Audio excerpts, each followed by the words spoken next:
മോർക്കാല saint Mary's higher secondary സ്കൂളിന്റെ ശതാബ്ദി ആഘോഷം Kerala governor justice P Sathasivam ഉദ്ഘാടനം ചെയ്തു. തുടർന്ന് ശതാബ്ദി സ്മാരക സ്കൂൾ കെട്ടിടത്തിന്റെ ശിലാസ്ഥാപനവും ശതാബ്ദിയുടെ ഭാഗമായി സ്കൂൾ സ്റ്റാഫും രക്ഷകർത്താക്കളും ചേർന്ന് നിർമ്മിച്ച വീടിന്റെ താക്കോൽദാനവും സ്കൂൾ അധ്യാപിക എ.പി. ചിന്നമ്മ എഴുതിയ മർമ്മരങ്ങൾ എന്ന കവിതാ സമാഹാരത്തിന്റെ പ്രകാശനവും ഗവർണർ നിർവഹിച്ചു.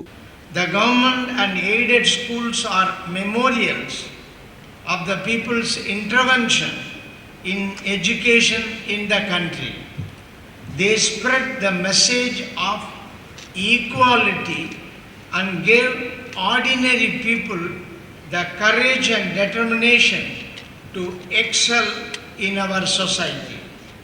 Our civil society has a duty to ensure that these schools grow from strength to strength. I hope the people of this village would extend such support to St. Mary's School also. Shreshtha Catholicos Baselios Thomas പ്രഥമൻ ബാവ അധ്യക്ഷത വഹിച്ചു. Doctor Abraham Mor Severios മെത്രാപ്പോലിത്ത, കുന്നത്നാട് ഗ്രാമപഞ്ചായത്ത് president Jijo V Thomas, trustee CP. Varghese, KK. Elias, principal LCC. Kuruvila, head master Jose Mathew, father Babu Varghese, MK. Varghese, school manager KM. Abraham എന്നിവർ പ്രസംഗിച്ചു. SCV news, Aluva. 60-ൽ പരം വർഷങ്ങളായി മലയാളിയുടെ പ്രിയപ്പെട്ട choice Oakens curtains and furnishing, Thaikkattukara, Aluva.